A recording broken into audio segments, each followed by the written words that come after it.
Hey guys, how's it going? My name is Max and I'd like to welcome you guys to my airsofting channel. So today I'm going to be doing kind of a quick video. Essentially what it will be is just how to quickly and properly lubricate your Gbb pistol. This is going to be mainly focusing on the G19 Gbb pistol.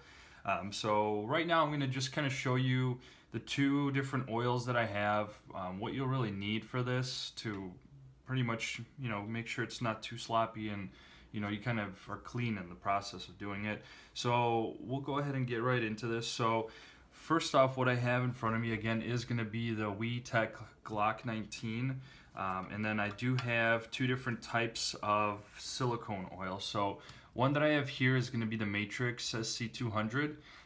What I like with this one is pretty much it's like a sprayable silicone oil, which I think is really convenient with, just I'd prefer it over the liquid thick viscosity one, which I'll talk about in a second.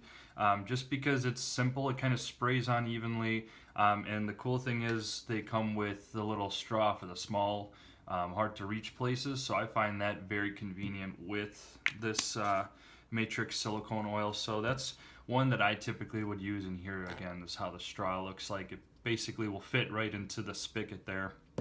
And then the other oil that I have is just regular Gbb oil. This one is actually for excuse me, this one is for if you're mixing like if you're going to be using dry regular propane instead of green gas. When you have your little fill nozzle, you're supposed to squirt a few drops into the propane opening, like on the top of the propane tank there's that little opening, and you just do a couple drops in there, and then you screw on the adapter to feed the gas into the pistol. So this is pretty much what that's for. Essentially it's mainly for keeping your valve seals nice and lubricated so they don't dry out, because with propane it is a dry gas, so it does dry it out a little faster. Again, I would recommend to use screen gas just because it'll prolong your Gbb pistol or rifle. So that's just my opinion. With propane it's cheaper for a reason, because it's a simple gas. There's no silicone lubricants inside. But anyway, so we'll get into it. You can use, there's nothing wrong with using this one, but it's just a little bit, you kind of need to do a little extra work since it's not as easy as that's my 50 cal that just fell, but but anyway, this one's just easier because it'll spray it on without any extra work involved. But anyway, we'll get right into it. So make sure you take your magazine out, because we are going to have to just do a quick field strip on this. So rack the slide back, make sure that hammer is engaged. With the Glock pistols, you're going to have the two tabs on the side, which you're going to have to press down at the same time in order for the slide to come forward. So like so. So right now you're looking at the frame and then the upper portion of the pistol. So we'll start off with just piece by piece here. We'll start with the lower frame.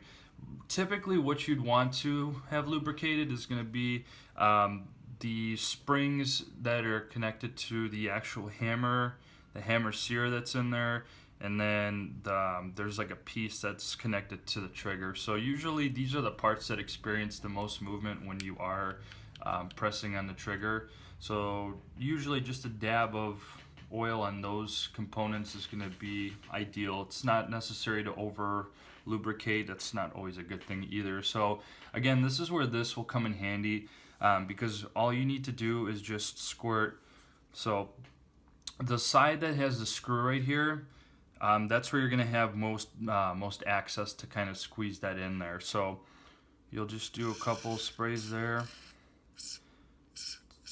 just making its way to the tube, so I have to press it a little bit longer. There we go. So just a little bit, and this is a pretty viscous liquid, so it actually reaches the bottom pretty good without you having to do too much. And then just do a little dab again around the hammer, and then the hammer sear. So the hammer sear is the piece that sits in between that groove right here. This groove right here is the hammer sear, and then this is the actual hammer.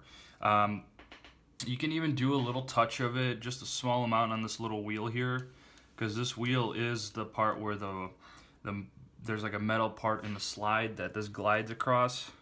So as you can see, there's a lot of wear on this side. It kind of goes up that little ramp when it gets cocked back, and that's the part that brings the hammer back to a engaged position. So that's one that you'll maybe just do a little touch of oil, just a little bit, not too much, because you're gonna then again do the same thing on the slide. So essentially everything else is fine.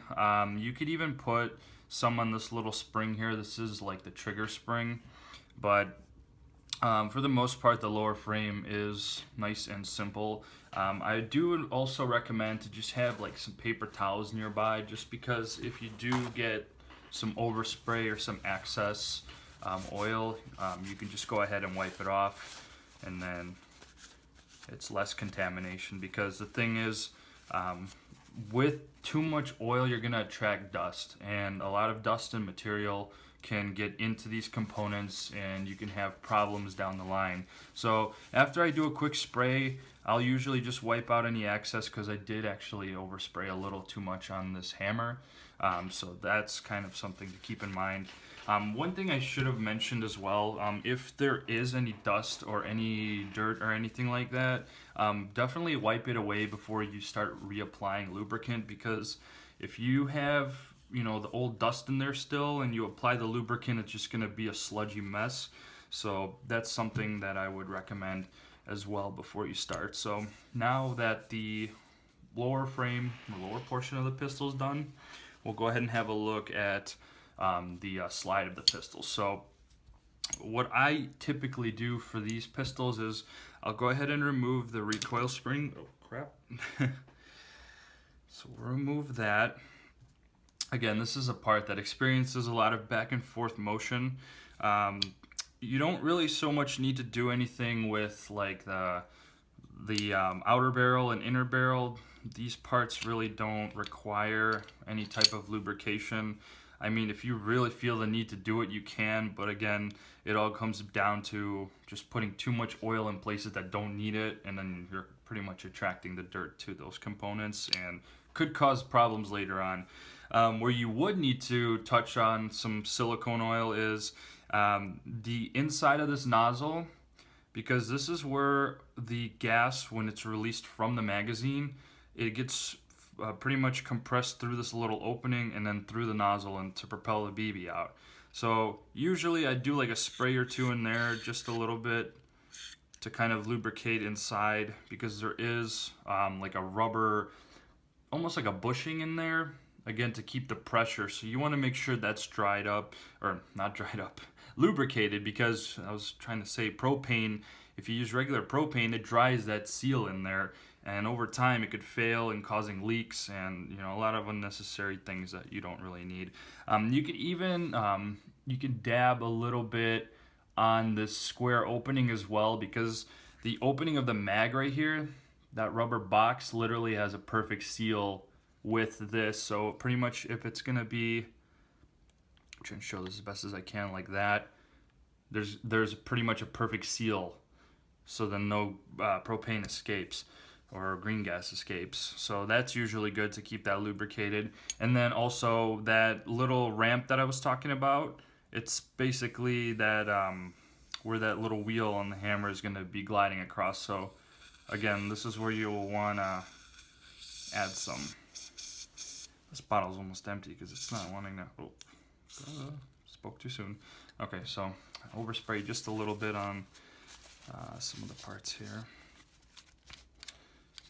Okay. I think I wiped away some of it, but anyway, there we go, that's perfect. So, just enough, you'll see that it's kind of glistening a little bit, and you can see that there's not too much overspray anywhere. That's the key thing there. So, really, that's all you'll need to do, and again, you know, definitely take a look after you do everything to make sure there isn't any unnecessary overspray on any of the parts of the pistol. And then for the lowering, or I was about to say lowering springs. Why I'm like with cars right now, but With the recoil spring, same thing. Just take it out, put it on like a cloth or some kind of a paper towel, because you are going to have to spray this a little bit. So you'll spray it enough, and then mainly just kind of do like a little bit of a press down to, again, clean up any excess. But the middle of it is going to be a little bit like juicy, so to say. So then, you know, because that's the part that needs to be lubricated. So your fingers will get a little oiled up, so just an FYI on that. And then once you do that, you can go ahead and plug it back into the pistol. So now you got everything nicely lubricated. There's no overspray or anything like that. So really, the gun portion is done. For the magazine, there's also some vital parts that you'll also need to have properly lubricated. Again, this top seal that I was talking about, that is going to be one that's going to have like a perfect seal with the nozzle in the pistol. So I would usually just do like just one squirt enough in there, and then dab a little bit on the top there. So it's pretty much, you could see the shine there. That's pretty much what you'll need. And then also take the mag base out. The reason why I have the tape on there is just so that seal doesn't dry out when it's sitting on my wall, because I've noticed that actually with some of my GBBs, the seals dry out. And then just do just a little bit, because again, you have that O-ring in there that keeps the gas from escaping, and if that dries out, that's when you hear that hissing sound, indicating that your mag is leaking. So usually it's a faulty O-ring. Again, I had a little overspray, so make sure you kind of wipe this part down, because really what you need just the liquid to reach inside there, and then you cover it with this mag base and you're good. This part you can leave like that little shine to it. Again, there's going to be a perfect seal. It's not really going to be exposed too much to any like elements or anything, or any dust or debris. So that part's fine. So we'll go ahead and put this back together. With the Glock pistols, it's pretty straightforward to put it back. Make sure you align the rails together, and then just slowly until you kind of have everything click into place, because if you tried to force this, bad things could happen. So once you do that, it should pull back, but the recoil rods usually give me a problem. If you have a problem with it not going all the way, just push this in a little bit more, because sometimes this metal piece protrudes out too much, and then it'll clip on to the inside piece here of the trigger guard, or like the part of the trigger. But alright, this does not want to go. This is not good. Okay, sorry about that.